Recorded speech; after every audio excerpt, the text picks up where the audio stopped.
ndakwambuje cyane nongera gwikaze gukora kwikirana. Amazina yanjye ni Bisima Gerald, aha ni kuri Big Dream Media. Uyu munsi cyako tuganira kujya no kwihangira imirimo. Benshi muri twebwe turiga tugakura twizeye yuko nitweze amashuri tuzodepoza aha canke hariya. Ariko bivanye nuko abize babaye benshi, imirimo yabaye mike, birangira kakazi tuba twiteze tutakaronse. Inzira igira kabiduhanurwa ni gukora ivyacu canke kwihangira imirimo canke kudandaza. Ariko icyo batatubwira nuko hariya naho hadasanzwe, hariya naho hatoroshe. Bikarangira benshi muri twebwe dutakaje bwa buryo bwo dufashije canke imitahe yacu. Ugiye kora ikintu gituma abantu benshi batakaza imitahe yawe mu byo kudandaza ni concurrence. Kuko uyu munsi wowe ugiye kudandaza amatelefone, uyu munsi ugiye kudandaza imiti, ntubaye wa mbere ugiye kudandaza imiti kandi ntubaye wa nyuma.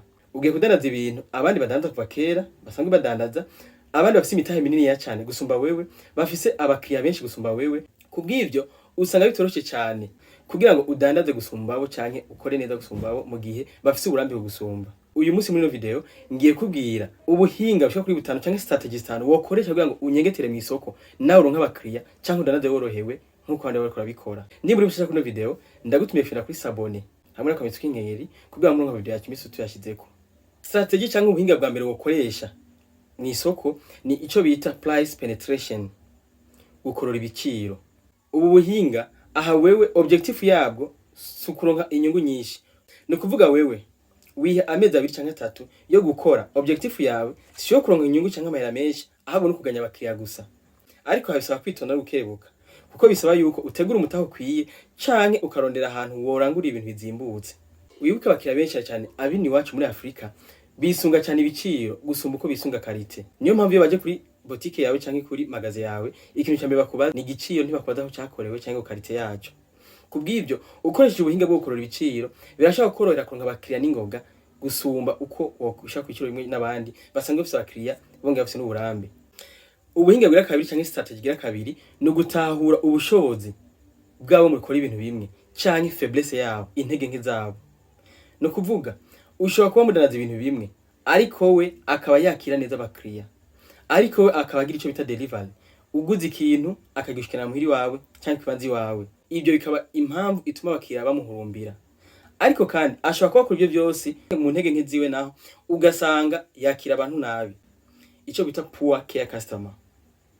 Ushobora gusanga afise umutahe munini akora neza ari ugasanga yakira abantu nabi, gutyo nawe ukaronkeraho ukuntu ushaka kwakira abantu neza kugira ngo ureko mwiba abakiriya. Ubuhinga bwira gatatu ni ukubaka umwihariko, ico bita competitive advantage.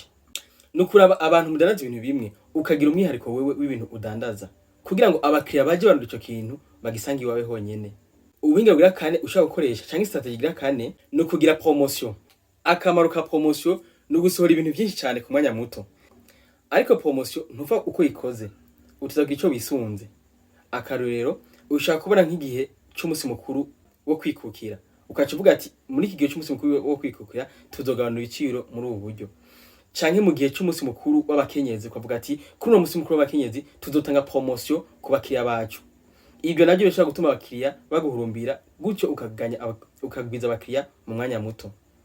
Strategy igira gatanu ushobora gukoresha nico bita marketing. Marketing nayo ishobora gufasha cyane kugira ngo ugwize abakiriya canke udandaze cyane mu mwanya muto.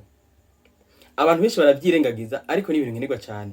Marketing ushobora gukoresha réseaux sociaux, internet, Facebook, Instagram n'ahandi, ukubaka neza imbuga zawe ku buryo ushobora gufata ama produit yawe ukayacisha ku mbuga zawe kugira ngo ashikire abantu benshi cyane, abonwe n'abantu benshi cyane gusumba uko bigumije ku kibanza cyawe.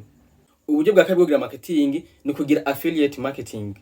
Nk'akarorero umukiriya aje kugura ikintu iwawe, ushaka kumubwira ati ni watuzana umukiriya tuzoguha amafaranga nganuko, tuzoguha pourcentage nganuko y'ibintu azoba yaguze. Ibyo birashobora gufasha gutuma umukiriya aguze ikintu iwawe acaja gutangaza produit yawe muri quartier canke mu bandi bantu. Wakoze cyane kubana nanje gushaka kumenya ino video. Nariko mvuga ubuhinga bushaka kuri 5 ushaka gukoresha kugira ngo uganye abakiriya mu buryo bwihuse canke uronka abakiriya mu buryo bwihuse mu gihe umushasha mu bucuruza. Ubuhinga bwa mbere ni gukorora ibiciro. Ubuhinga bwa kabiri no kumenya ubushobozi canke intege nke zabo mukora ibintu bimwe. Ubuhinga bwa gatatu no kubaka umwihariko. Ubuhinga bwa kane no kugira promotion, no kugira ama promotion. Ubuhinga bwa gatanu no kugira marketing. Ndagushimiye cyane nongera nkwisogira partage kugira ngo shikira abandi.